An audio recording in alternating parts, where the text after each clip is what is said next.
Sorry for the late arrival. You know how Sunday mornings go. You start doing one thing, then you do another, and then before you know it, time has kind of passed you by. But we are here to talk about Illini football, mostly. Will I even get to basketball today? I'm not sure. All right.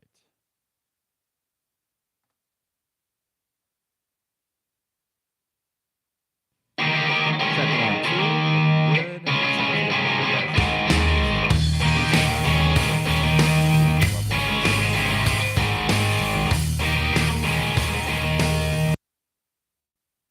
Check, check.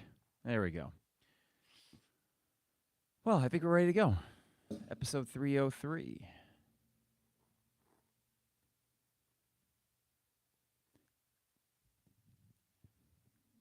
It is the 200 level, episode 303, and we're going to title this one 8 is Enough. And I'll explain what I mean by that. What is enough?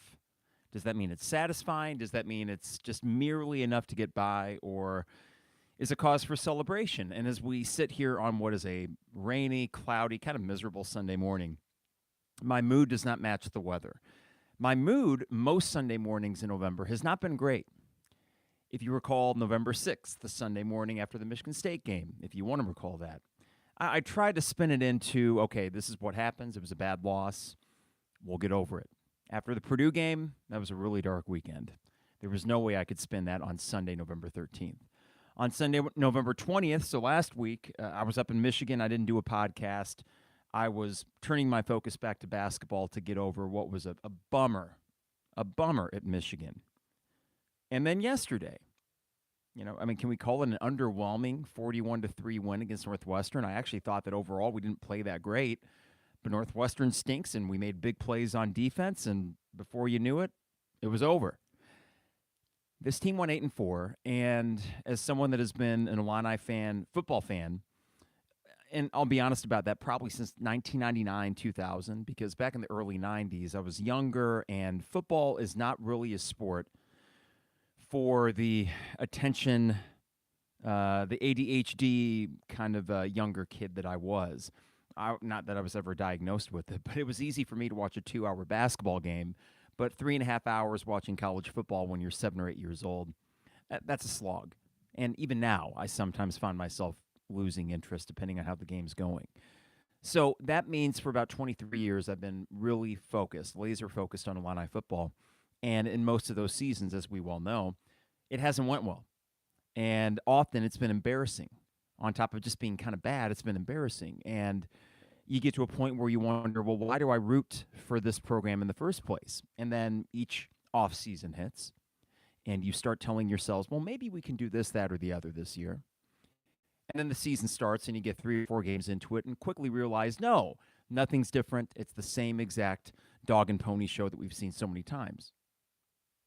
Well, when we got into this season, I made a prediction of 7-5 based on what I thought was an easy schedule, though some of those opponents I didn't realize would be as beatable as they ended up being.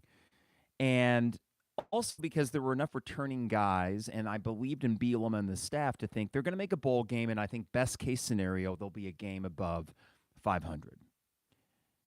I did not predict 8-4 because I didn't think it was going to happen. It would take a lot of things to go right for that to happen. And it's weird to sit here on this Sunday morning thinking that this 8-4, a lot of things actually went against you to preclude you from going 9-3, 10-2. That you were closer to 10-2 than you were 6-6. But at the end of this 12-game season, if you say, are you what your record is, which I know is not good grammar, but let me restate that. The phrase you are what your record is that what it is? Jesus, why am I stumbling over my words today? Is this team an 8-4 team? Yeah. Not just in terms of what you see in the win-loss standings or anything like that, but while this team had moments where they looked like they could be a 10-2 team, and even after the 7-1 start, I predicted they're going to win out. And they weren't that far from doing it, but, well, they didn't. They lost 3 of their last 5. But this is an 8-4 team. Ultimately, that is a fair reflection of what they are, which is to say, occasionally brilliant, but still a team that is year 2 of what is hopefully a long tenure for Bret Bielema and much of his staff. That as we get from season to season, my hope is that we look back on year 2 of Bielema as a foundational setting year. If I were to do the apples and oranges comparison between our football and basketball programs, I would say, is this all that dissimilar from Brad Underwood's third year? Now, the difference being, in Brad Underwood's third year, they actually struggled early on. If you recall, they lost a couple non-conference games. They got smoked by Missouri. And as late as January 2nd that year, they got smoked at Michigan State. We didn't know where that team was going. And then they got red hot, and the season ends, and then COVID hits. But we felt like, wow, things are really building. Now, that's the one difference between Brad Underwood's third year and Bielema's second year, is that the success came late for Underwood's team. And for this Bielema team, the success came a little bit earlier. And was really that middle part of the season. It was games, if we break it up into thirds, right? The first 4 games, you were 3-1, but you had a disappointment at Indiana, and you didn't know if you'd really played anybody. But it was those middle 4 games. And this is where the season really became a success, despite what happened in the last 4. At Wisconsin was just immensely impressive. Iowa at home, given the circumstances, very impressive. Minnesota at home, perhaps the best start-to-finish performance of the year, despite only a 12-point margin. And then Game 8 was at Nebraska. That middle 4 stretch right there, right? If that would have been the last 4 games of the year, we're sky high. Let's say this team was 4-4, and we're thinking, where the hell are they going? And they win the last 4, and they finish 8-4. We are ecstatic. As we sit here this morning, it is a bittersweet 8-4, and I think for fairly justifiable reasons. So what we're going to get into today is the macro, as we often do with the 200 level. But this season, 8-4, what does it mean in the immediate, like right now? What does it mean for us as Illini fans in 2022? What does it mean going forward? And how will the legacy of this team be written beyond just this season? Because if there's one thing that I've learned from Illini basketball and their resurgence, it's that often the legacy of a team is not written until years later. And the way that we're seeing Illini basketball have this just crazy amount of success right now, and how freaking good they are. Because I know it was Lindenwood on Friday, but we are good. Okay? Do not let the end of the Virginia game fool you. This team is absolutely scary. But we don't get to that point if it isn't for a season like 2020, if it isn't for getting a guy like Kofi or Io. These are all foundational pieces that have helped lead Underwood to this program where it is now, where it just feels like a well-oiled machine that has no signs of stopping. Well, maybe, just maybe, this season was similar to that for football. And if you were to ask yourself, how confident are you in Bret Bielema going forward, I would say that despite what happened during that 3-game losing streak, your confidence is still pretty high. And let's talk about that after I hit the sponsors real quick. The immediate and the long-term impact of going 8-4 in 2022, because it is cause for celebration. And while I'm not going to smoke a cigar or drink a whiskey in honor of just missing the Big Ten title game, 8-4 as an Illini football fan, that still feels pretty good. So I'll take it, and I'm already looking at both destinations. We'll, of course, talk about that. But before I get too far ahead of myself, got to thank our sponsors, of course, starting with DP Dough. They've been with us from the very get-go. I appreciate Steve and the fellas over there at DP Dough. And these guys have been around for 16, going on 17 years coming up. We did their 15th anniversary last year, but coming up 16, 17 years. And for anyone that knows the U of I campus and how much has changed, that speaks volumes to just how good they are at what they do. DP Dough has amazing prices still, even with inflation. You know, you hardly get a better bang for your buck when it comes to food places in Champaign-Urbana. So order online at dpdough.com. That is dpdough.com. They deliver anywhere in Champaign-Urbana. So maybe you get one for the 6:30 tip Syracuse game. Isn't that nice to not have to wait until 8? You can have dinner with DP Dough Tuesday night. Just order online at dpdough.com. Also got to thank Rector Construction. Online at rectorconstruction.com. One sec, queuing something up on my computer here. All right, so even though we are getting into colder temperatures, these guys can essentially work year-round on any home exterior project you may be thinking about. So go online to rectorconstruction.com, get a free quote today. These guys are expert craftsmen, great customer service, and as a townie myself, I appreciate how much they give back to Champaign-Urbana. That is RECTOR Construction.com.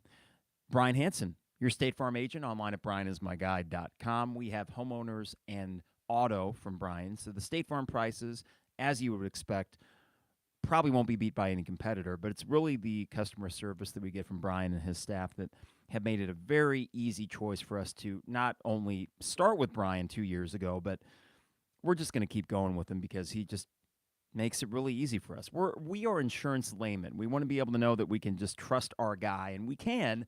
So why not make Brian your guy as well at brianismyguy.com. And finally, Dogtown Heating, Air, and Plumbing. Are you tired of high energy and gas bills? Did you know that upgrading your HVAC system is one of the easiest ways to decrease your utility bills? Well, with a new Lennox high-efficiency HVAC system, keep your family warm and comfortable this winter with more reliability and lower bills. Give Dogtown Heating, Air, and Plumbing a call today at 217-841-4728. You may also qualify for a $700 rebate when you install the Daikin Mini Splits. That is a ductless heating and cooling system for your home. I don't know if you guys have seen your utility bills recently. Ours are getting a little bit high up there, so that might not be a bad idea. Dogtown Heating, Air, and Plumbing at 217-841-4728. Illini Inquirer and the Champaign Showers Podcast Network, partners with the 200 level. All right, let me get some coffee here.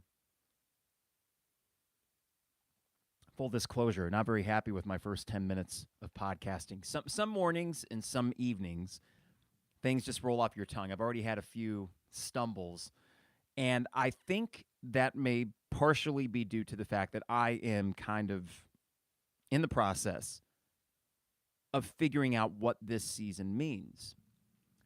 I want to start, if we can, we need to get this out of the way, the disappointment of the last 4 weeks, because to not acknowledge it would be drinking too much Kool-Aid. I won't take more than a couple minutes on this. You're 7-1, you beat Nebraska, and at that point I called on this program. I said Illinois will win out, and it didn't happen. The Michigan State game, as I mentioned in the opening segment, I, at the time, treated it like the aberration that I thought it was.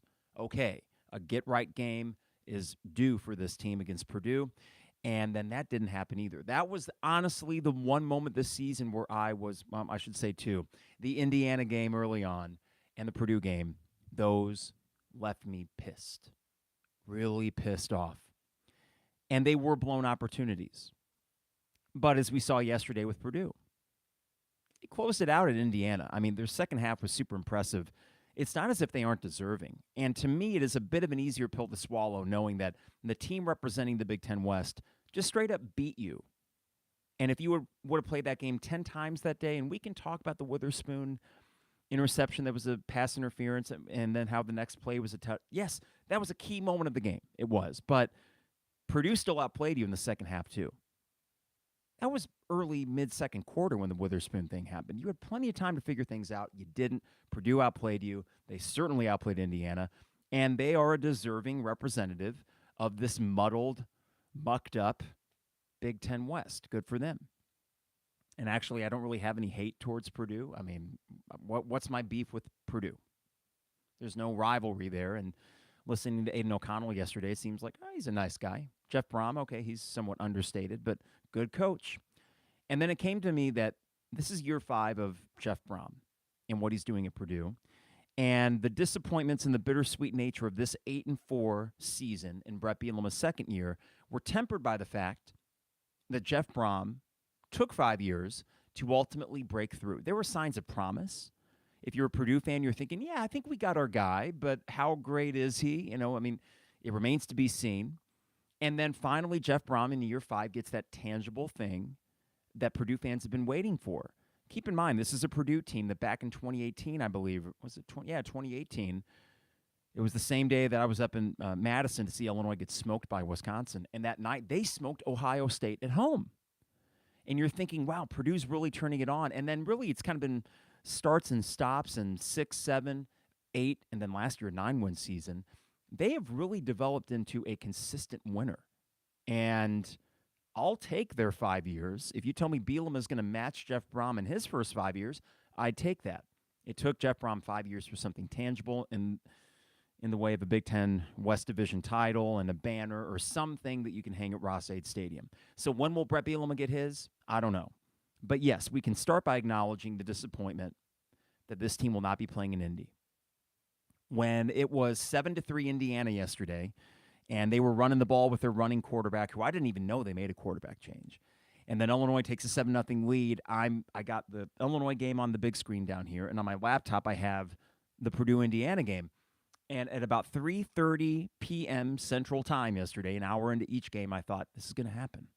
This is going to happen. And I started thinking, okay, don't start looking at hotels in Indy, because I had canceled mine after the Purdue game, understandably, very angrily. Cancel booking. Pissed off. But I said, hold off, wait until 6 o'clock, let these games play out. Well, very quickly, Purdue asserted themselves in the second half. This is a long-winded way of saying we can be disappointed for not going to Indy, but ultimately, Purdue deserves it, 1, for beating you head-to-head, and 2, you don't deserve it because you didn't win when it mattered the most. That is the negative of how this season ended. When it mattered most, you didn't get it done. You could have won at Michigan, and it still would not have mattered because you would not have had that head-to-head tiebreaker against Purdue. You had to have a 3-way tie at the top. We could sit here and try to think of all the hypotheticals. How does Illinois get to Indy? But ultimately, they kept it pretty simple. They came in here and they beat you. That game, more than any of the other 3-game losing streak we had, was the one that pissed me off because we fans knew what it was. I think the team knew what it was. Essentially a play-in game for Indy, and they laid an egg. It choked. I wouldn't use that term very much, but when you consider the circumstances and that we were mostly healthy, I mean, what was the reasoning for us coming out, I think, somewhat flat against Purdue? I thought it was a fairly uninspired performance given the circumstances. So that's the negatives. Last 4 weeks, even the Northwestern game, I didn't think we played our best, but you smoked them. This team seemed to be just kind of huffing and puffing, wheezing to the finish line. And the Michigan game was a last gasp, and dadgummit, you probably should have had it if it weren't for not being able to get a couple first downs when you needed to, and for some officiating calls that, yes, were questionable. And please, chat window, remind me to talk about Bielema and his beef with the officials, because I got thoughts on that. But negatives aside, you're 8-4. You don't get to go to Indy. That is true. I would have loved an opportunity to play Michigan again, but I don't know, all things considered, if this team is in the right head space or even physical well-being space, for lack of a better term, to turn around and play yet again this Saturday. I feel like they are spent. Okay, 12 games. They need a break. I really think that. You saw them sputter in a way that I didn't anticipate they would, and I wonder how much of that is mental in terms of them figuring out how do we play as a lead dog. How do we play as the team with a target on our backs? How do we play with the expectations of, oh, you guys are going to win all these games? Because during that 7-1 start, they were able to use that chip on their shoulder effectively, very effectively. And then it seems like after the bye week, while the win at Nebraska was impressive in some ways, there wasn't the same mojo going, right? There wasn't that same sort of swagger that we saw early on. I do wonder how much of that was mental, and then the flip side of it was the physical part of it, where we knew this team lacked depth to a certain degree, and some injuries in the secondary may have hurt you, but I just think an overall fatigue might have crept in as well. And this team played balls to the wall in that 7-1 start. This may sound like I'm trying to make excuses for losing some of these games. I think that, in a way, the Michigan State and Purdue losses were inexcusable, regardless of the factors I just mentioned. But while they're somewhat inexcusable, they're also somewhat understandable. And then that leads me to the more macro picture, that you're a second-year team for this new coaching staff that is trying to build some longevity here. And we hopefully will look back on this 3 or 4 years from now and say, okay, well, that was part of the process. This is part of becoming a program that knows how to win, is that you were not going to go from 5 wins to 11.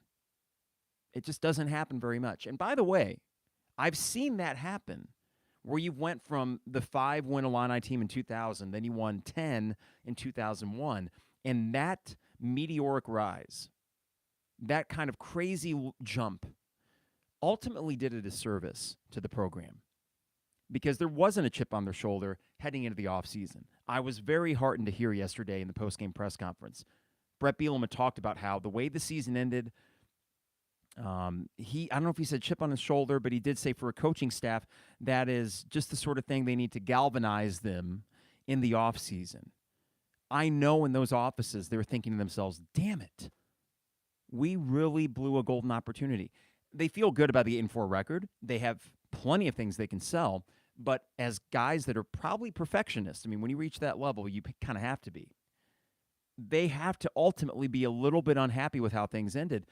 I like that mindset going into an entire offseason, and we'll see if it pays dividends next year. And I'll say this right off the bat. We got plenty of time to make predictions for 2023, which is kind of futile given the fact that we don't know what many key parts of the roster are even going to look like. We don't know who our QB is going to be. But I think that's a season where if you can win 7 games and just get back to a bowl game and show, you don't need to be spectacular next year. You know, I think that going 8-4 takes a little bit of the onus off, continue to compete. If you can go 7-5 next year, okay, now we're starting to stack bowl games. And I do think that this is a process where I don't expect all of a sudden next year they go 10-2. Maybe they do. I don't expect it, though. And that is actually kind of a nice place to be in. As long as they don't crap the bed next year, I'll probably be more at ease than this season. Because this season, the only time I was at ease, and it's always a scary place to get to that when you're a little too content, a little too comfortable, even as a fan. I was really pissed off after game 2, and then there was that crazy middle stretch of the season where I started to feel a little bit too comfortable, and then the ultimate disappointment. I think the disappointments of those 3 games in November ultimately were a good reset for me going into next year. As a fan, I will try, and the key word is try, I can't make any promises, to stay more even keel and acknowledge that this is still a program in year 3 under Bielema that will go through some ebbs and flows and peaks and valleys. And that's just how it is. Until you reach a certain plateau of sustained success, you are not going to play perfect football, and you're going to have disappointments, but hopefully in equal measure or more so, you have pleasant surprises. So that's just a very quick, okay, what do I need to see next year to not be disheartened? Just make a bowl game 7-5.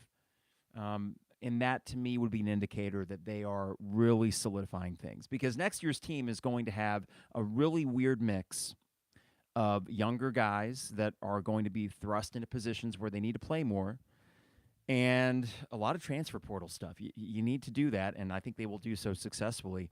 But all that is to say, they are going to have a lot of fresh faces, whether they be guys that were in the program or guys just coming in. There's no guarantees or something like that, and I think that that will lead to some inconsistency that we didn't even see this year.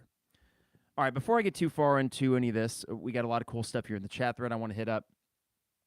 Stephen Colbert says, night shifters still can't sleep after a good sports weekend. It was a good sports weekend. You know, I was honestly just happy yesterday, Stephen, after the win at Northwestern. I think it hit me that 8-4 is really good, and I'm happy with it. Not ecstatic. Ecstatic would have been finishing 9-3 or 10-2 and going to Indy, which I would have loved to be planning on that, but as it stands, 8-4 is reason to be happy. John says, I think one of the 24/7 guys said it best. A good end to a crummy month, which ended a great season. That's a good way to put it. Good end to a crummy month, which ended a great season.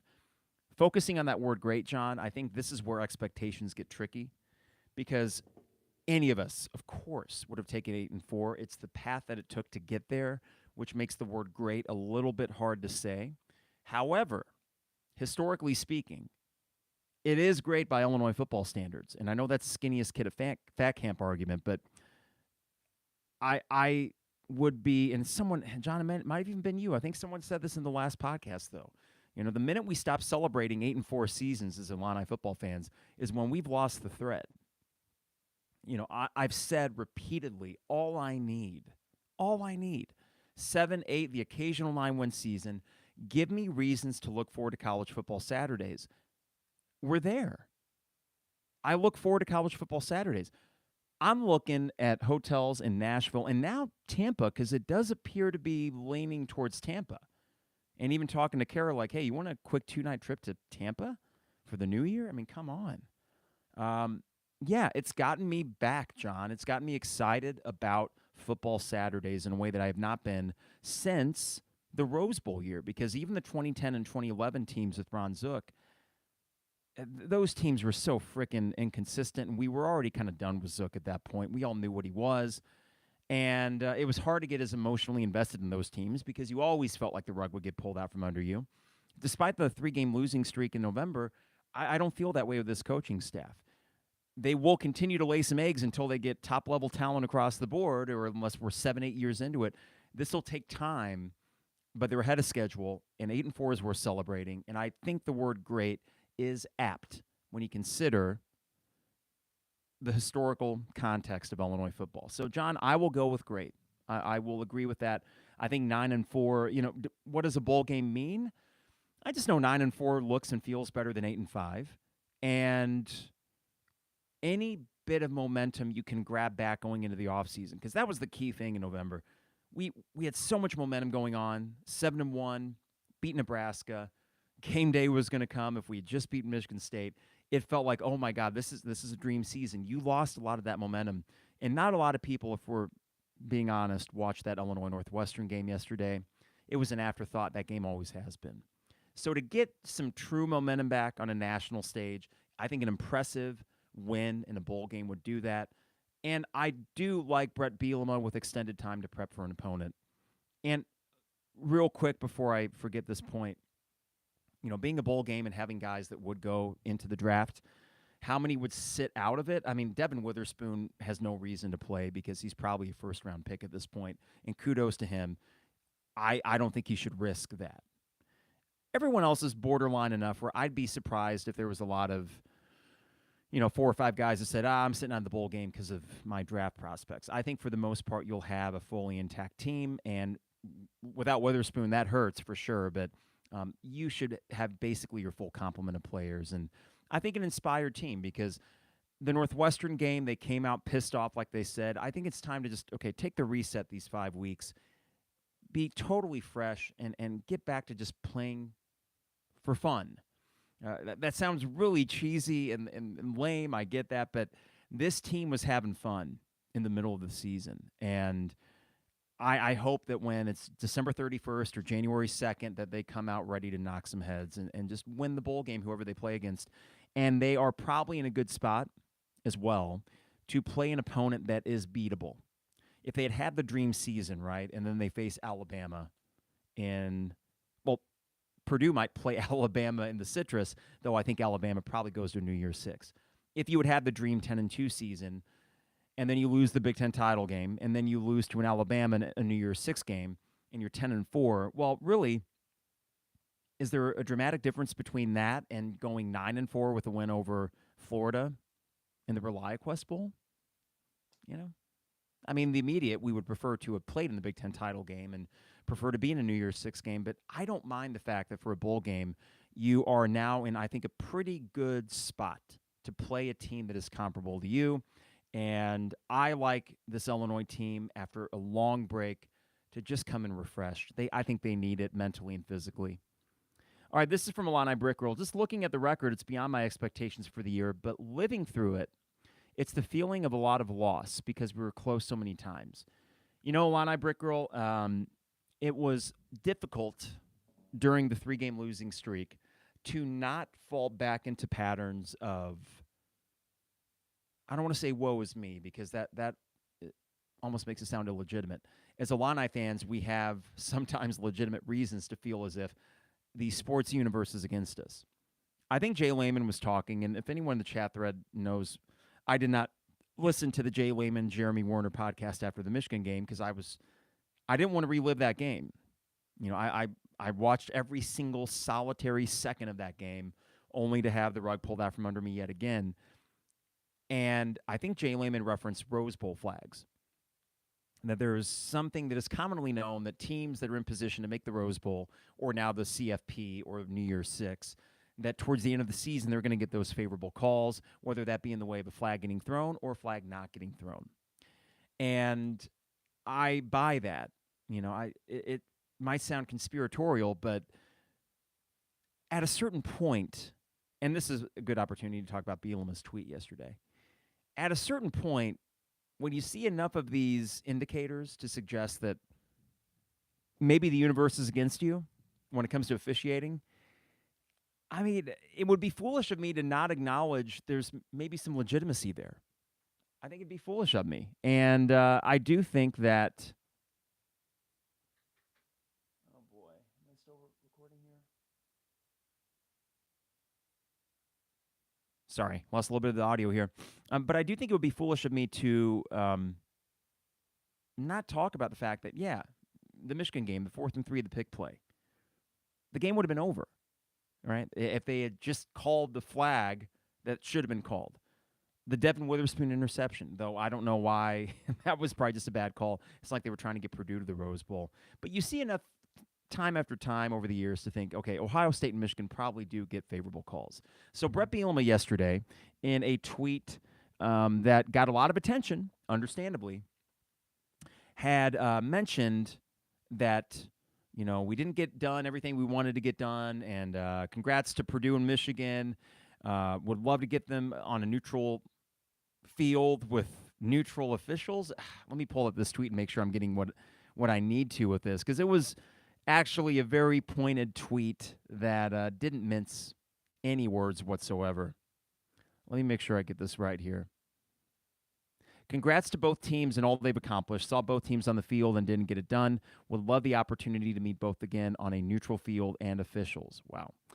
Can't happen this year, but family, #family. We will be there sooner than later, #ILL. That's a pissed off Bret Bielema. I don't mind it. I know some will roll their eyes and say, come on, man. You had opportunities to win those games, and that is 100% true. They did, regardless of officiating. But the Indiana game, you had a touchdown taken away from you. The Purdue game, you had an interception taken away from you. The next play, touchdown for Purdue. The Michigan game, on the game-winning play, what would have been 4th and 3, a pick play by Michigan, no offensive pass interference called. They go on to kick the game-winning field goal. Now, we could say other plays could have been made in those games, but knowing the nature of college football, these games tend to be decided on a play or two. That's the nature of it.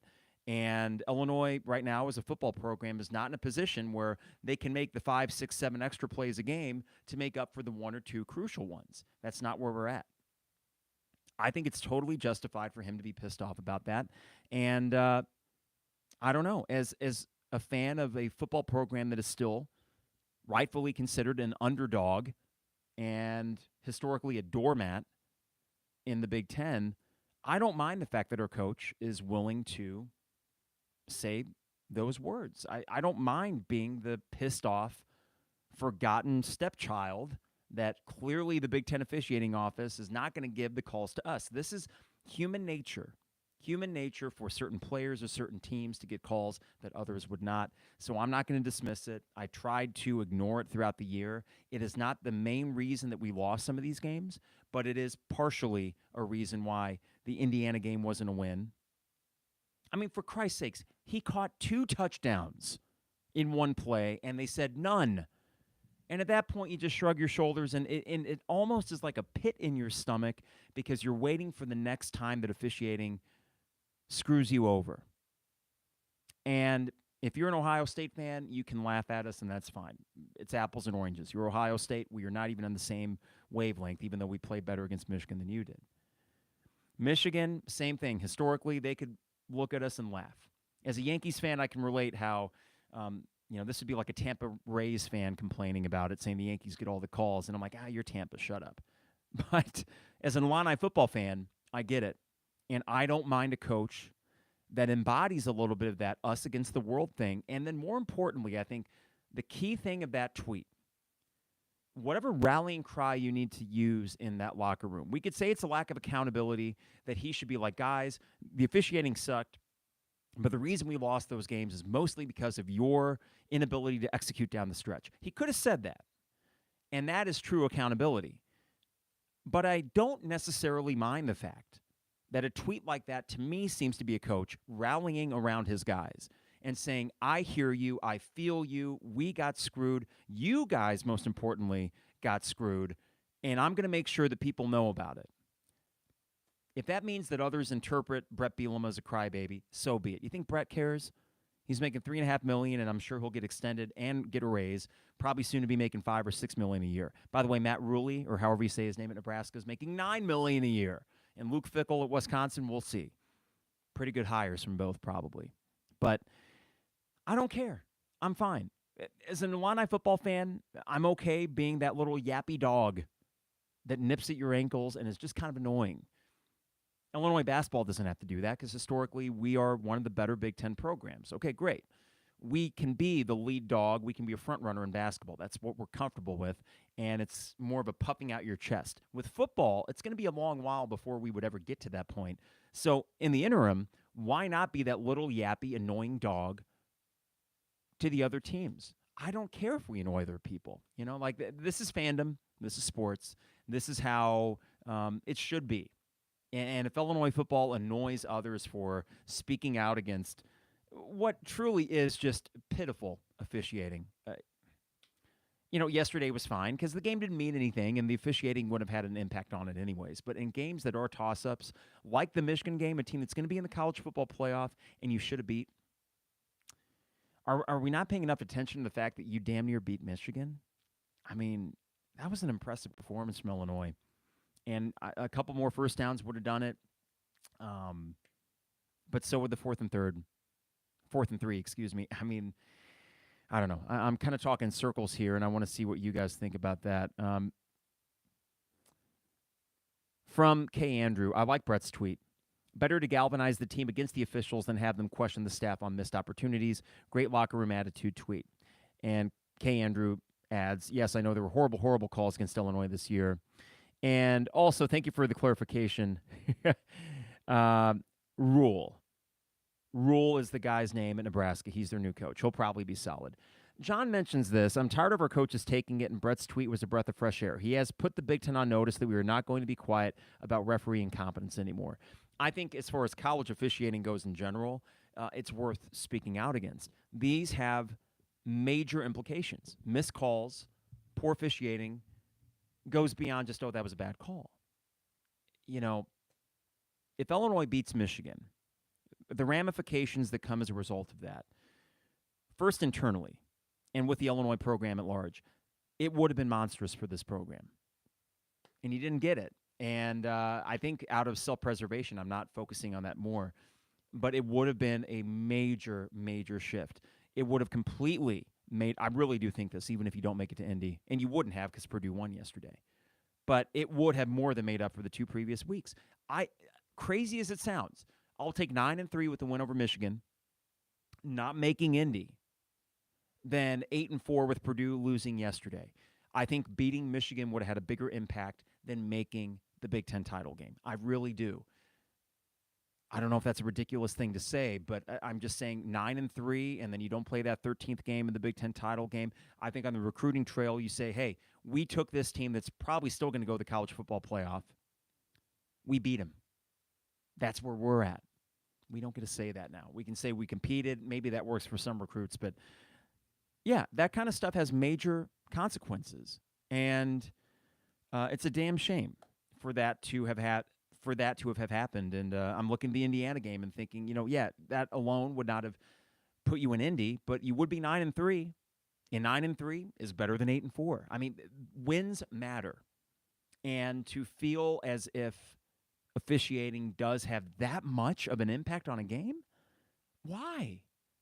Don't give me the human element thing, and don't tell me it's that hard of a job, because there are far harder jobs than being an official, even for college football. And I know that game was very quick. There's a lot of things to keep track of, but just the absolute inconsistency and oftentimes incompetency. If there's a guy to do it, it's Bret Bielema, who's now in his second go-round in the Big Ten, who doesn't give a blank. He does not care. And to that, I agree, John, it is a breath of fresh air. Let's see here. Anybody else about that? Some other comments, so I'll get off the officiating thing. Um, Big Tota says, today is a good feeling. Regular season, end the regular season on a high note, get a decent bowl bid, has some momentum going into recruiting season and transfer season with a winning record. Yeah, get that momentum going back again, Big Tota. While the Northwestern game alone doesn't bring back a huge wave of momentum, I think as we sit here on the Sunday, most people would say, hey, Illinois had a pretty good year. If you're a Big Ten football fan, right, and you're looking from afar, yeah, they didn't make it to Indy, but it's still a pretty good team. I think most people that watched this team knew that they were a pretty good football team and that their record, they might even be a win or two better than their 8-4 record. But yeah, I think that the way that you won two, Big Tota, I mean, let's not gloss over the fact that Northwestern owned us for most of Pat Fitzgerald's tenure, and in the last 2 years, we've outscored them, 88-17, 88-10, 88-11, some ridiculous number. And I don't, again, think you even played well yesterday. I don't think the offense wasn't good. Special teams was good. Got to give them credit. The specialists were really good. And then defensively, you gave up some yardage, but you just made plays. I mean, you essentially took this attitude that they will screw up, and we're going to be ready for it. And it was like the least impressive 41-3 win over a rival I've ever seen, but I think that speaks to just how bad Northwestern is. And that's another factor, too. You get them on the schedule every year. You don't get Rutgers anymore, and that's a bummer. Or do you get Rutgers next year? You get Maryland, Penn State, and Indiana. Okay. That's pretty good. That's a pretty good break right there. You get Northwestern every year. And until they actually prove they can turn this around, Pat Fitzgerald hasn't had to do a turnaround within his tenure yet. He had the occasional bad season, but immediately would follow that up. Now there are 3 out of 4 seasons where they've won 3 or fewer games. And that is a trend more than it is an aberration. The one year they made the Big Ten title game in 2020, the COVID year, a lot of things happened to help lead them to that spot. There's something truly broken with them right now, and it's not like they have a huge influx of talent that's going to be able to overcome that. You are actually in a very advantageous spot where you can kind of look at that schedule and say, okay, where are the other 5 wins coming from? And that's a good place to be. So I like that our rival, our protected rival, is this Northwestern program where they are. K. Andrew said, I made peace with the no Big Ten West by Michigan game kickoff time. So I'm just happy and content with 8-4 today, and it's a good feeling. K. Andrew, I had made peace with it too. I'd canceled the hotel room in Indy. I knew it wasn't going to happen. And then after Iowa lost to Nebraska, I thought, oh, okay, interesting. And I actually woke up yesterday thinking it was going to happen. So I allowed myself to get back down that rabbit hole a little bit, but not so deep where I was angry when Purdue took control of that game. And very quickly I made peace with it and said, okay, first off, save your pennies for the bowl game. And enjoy next Saturday just watching some conference title games and not presume. Here's the thing. We could say a rematch against Michigan would go well. We could say that. And maybe it would, and maybe we would exact revenge on Michigan. There is the alternative, though. And I've seen this with Michigan before. I'll go back to 2001. We thought we're going to get revenge for that fumble game, and we go into Ann Arbor, and we get spanked. Michigan is still Michigan. On that particular Saturday, you competed with them. You had a chance to win. Didn't quite get it done. I don't think it's as easy as saying, okay, just get another crack at him, and you'll get him this time. I don't think it's that easy. And, boy, if there's such a thing as a quarterback finding himself in one day, J.J. McCarthy, in one day, what he did, it was absolutely incredible. What is he, a sophomore? So we get 2 more years of that guy? Great. Though you won't play them next year, and I'm not sure about 2 years from now either. Let's see. I want to make sure if there's anything else here that I missed in the thread. Big Tota says, selfishly, I want Nashville for the ease of driving from Southern Illinois. Yeah, the ease of it for sure, Big Tota. And as someone that doesn't love flying, but would happily do so if they're in Tampa, I've kind of made peace that I'm going to go wherever this is. Okay, so it's going to be Nashville or Tampa, I think it's safe to say. I think the more I think about it, it makes more sense that they would be in Tampa.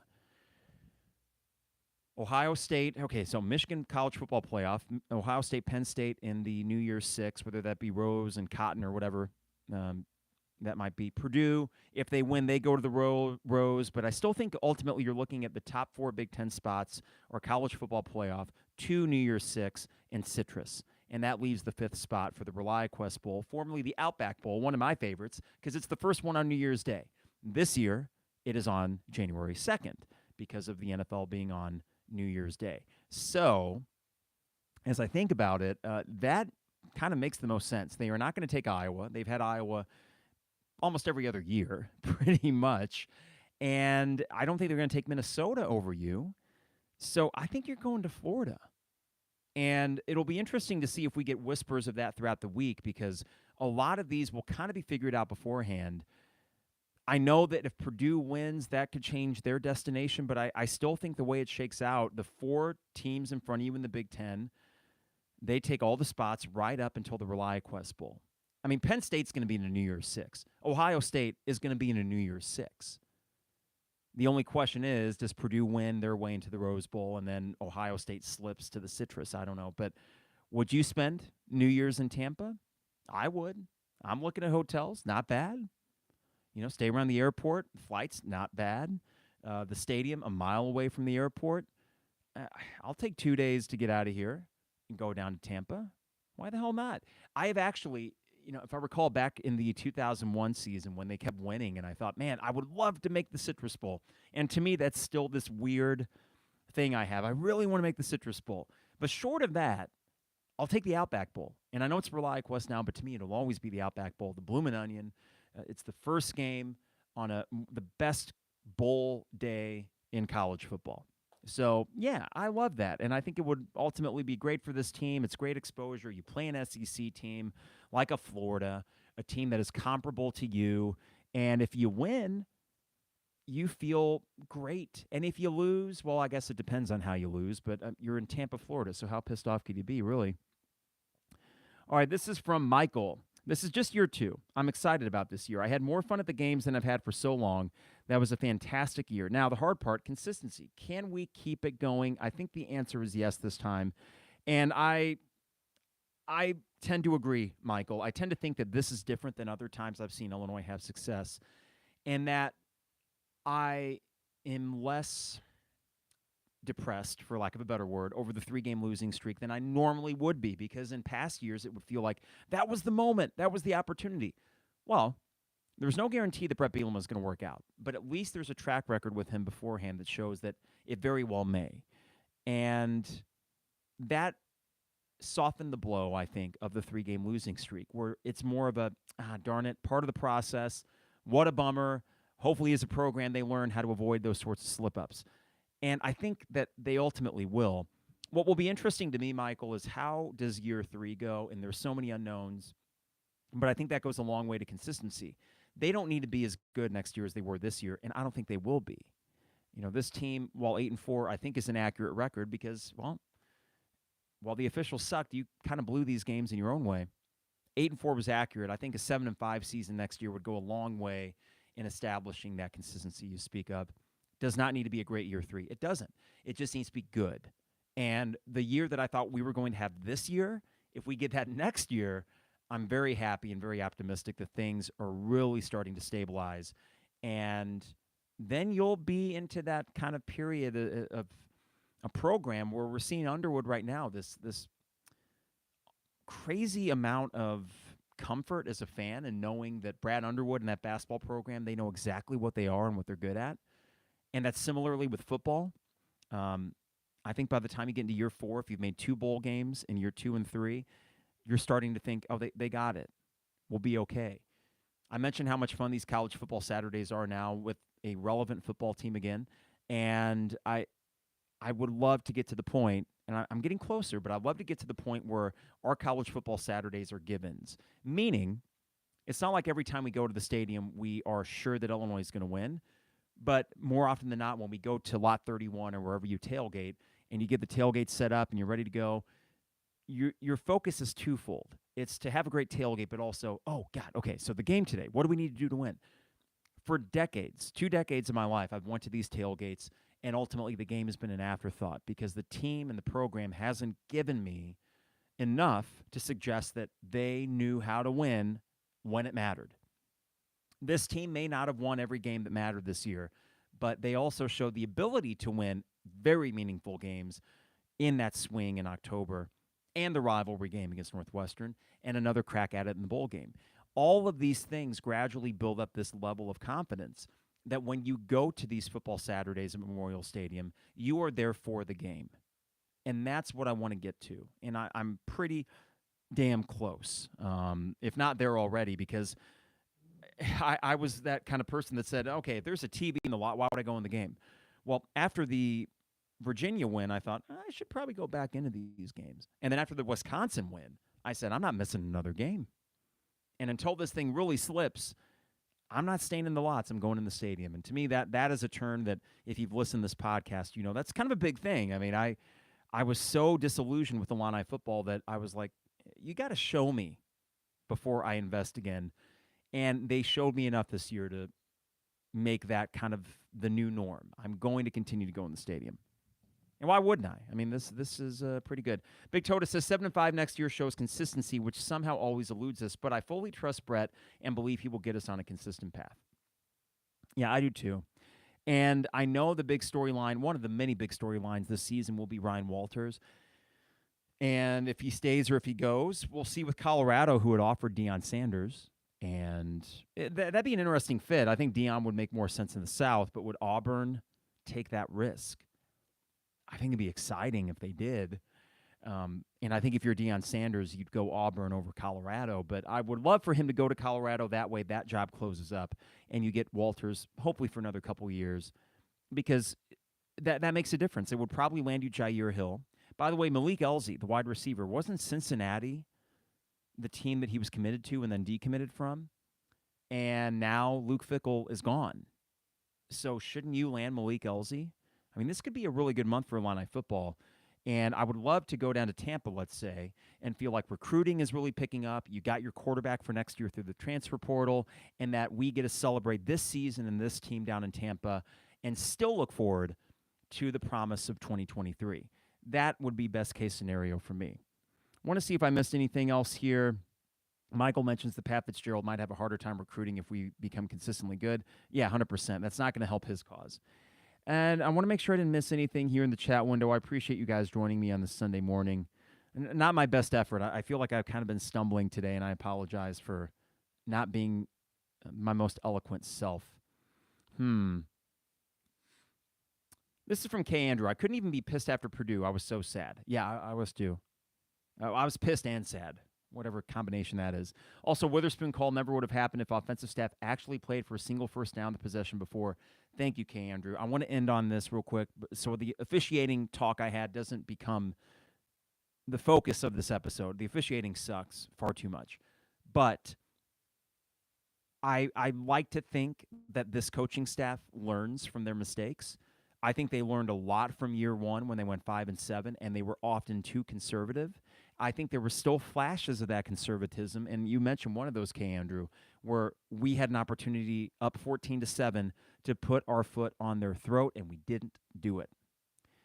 And we had Reggie Love run for 2 rushes for -1 yard, and then incompletion or something, then we punt it. And then that led to a Purdue touchdown and a tie game in halftime. So, yeah, I would like to think that they are continuing to learn and will become more aggressive. I think that is the way college football is moving. And, if that continues to happen, I mean, here's the thing. There have been a lot of close losses, and that's good and bad. I just want it to feel like each year that goes by, you have less of those heartbreakingly close losses, right? That closing these things out becomes more of the norm. And if so, then there's nothing to worry about. But if this continues to happen 4 times a year, then okay. Yeah, you're competing, but figure out how to win those games. I do think, though, that they will do that. So I'm not overly concerned, but if we're in year 3 or 4 and that continues to happen at a high level, yeah. John says there's not one game on the schedule next year which is unwinnable. 3 wins, Toledo, Florida Atlantic, Northwestern, 9 toss-ups. And John, I love Indiana at home.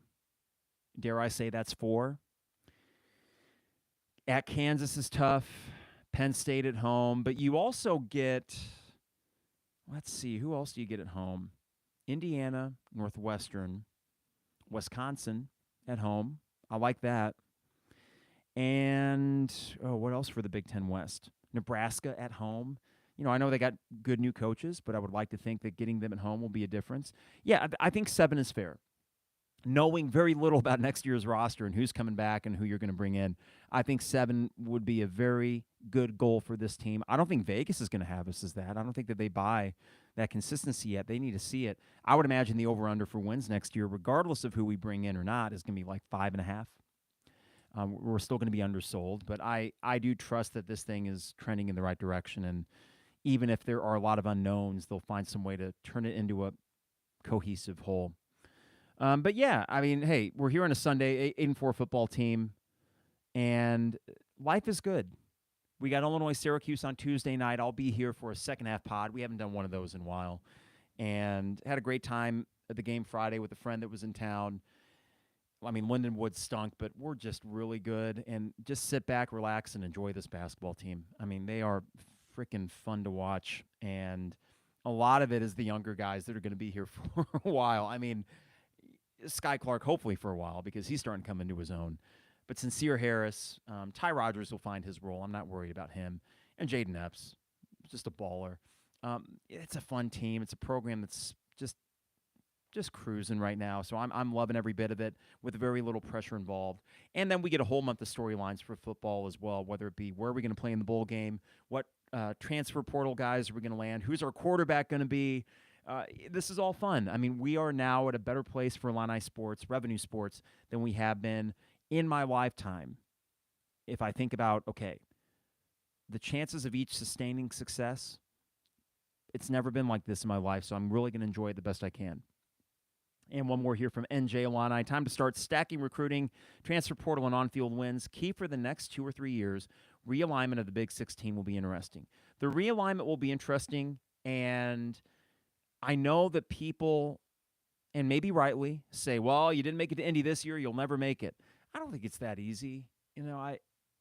Well, clearly it's not that easy, but I don't think the prediction to say that Illinois, they're never going to make it to Indy, I don't think it's that simple. I think that a lot of things are left to be figured out with realignment, and it may actually be advantageous to you. So, yeah, we're adding Luke Fickell to Wisconsin and Matt Rule to Nebraska, but who's to say that you're going to play those guys consistently anyways once you get a 16-team conference? So maybe you're getting out of the Big Ten West just in time, though I would like to think that Illinois is getting better where all of a sudden Big Ten West teams are thinking, it may not be bad to get out of the Big Ten West. Look at what Bret Bielema and Matt Rule and Luke Fickell are doing.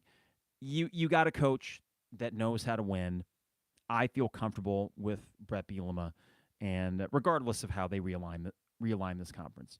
And one more from Big Tota. Ready to just curb stomp Syracuse? You should.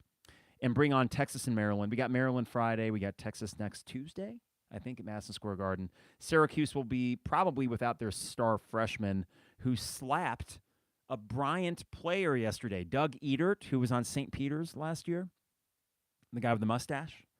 Yeah, he got slapped by Syracuse's star freshman, and Jim Boeheim's just a jerk. So if you're at the game, just boo Boeheim for being just a surly bastard. I mean, Syracuse is just, I don't know. There's something just angry about that program. So have fun, stripe the stadium, check your whatever section you're in, and wear the orange or blue as appropriate. And one more from Michael. I'll be following recruiting and transfer recruiting very closely this year. I think I will too, Michael. I normally don't. But now we know what holes will need to be filled on the roster. Michael continues, I can hardly wait to see how we fill in the spots and what multiple years with the same coordinators bring. And last point here, Barry Lunny at times kind of bummed me out this year. I was a big fan, and then he got the extension. I thought he really struggled down the stretch. But I do like continuity, and I do think he is adaptable. There are certain parts of his play calling that's stubborn, but certain parts of it that he will just try new things. And I do think with an off season and figuring out once you get this roster intact, what are your strengths? And then the quarterback thing. I love Tommy DeVito. I don't think it's as easy as go get another Tommy. But I would love to see this offense with a more dynamic runner at quarterback, and I wouldn't be surprised if they target someone like that too. All right, everybody. That was a fun podcast. I appreciate you tuning in on this rainy Sunday morning. Maybe I'll go watch the Bears lose to the Jets with Trevor Siemian at quarterback. Not much interest in that, but what the hell? What else are you going to do on a rainy Sunday? Got to thank DPDO online at dpdo.com. All the best deals and prices online at dpdo.com. Dogtown Heating, Air, and Plumbing. Give them a call today at 217-841-4728. Dogtown Heating, Air, and Plumbing, your home's best friend. Rector Construction online at rectorconstruction.com for all your home exterior projects, rectorconstruction.com. And finally, State Farm agent Brian Hansen online at brianismyguy.com. Life, auto, home, business, renters, you name it. Brian is my guy, and he can be your guy as well at brianismyguy.com. Illini Inquirer and the Champagne Showers Podcast Network partners with the 200 level. And, we'll be back Tuesday night for a second-half pod during the Illini-Syracuse game. I'd like to just blow the doors off of them, and I imagine that we will. I'm really high on this team, and I think it's a good matchup. They can try the zone against us, but good luck with that. All right, everybody, we'll see you Tuesday night. In the meantime, have a good rest of your weekend, and take care. It is the 200 level. All right, everybody, thanks for tuning in. Sorry I was late. Whenever I have, the start time posted, you can add probably 5 minutes. I wish I was more prompt, but these weekends I'm always a little bit slow. All right, guys, take care, and we'll see you.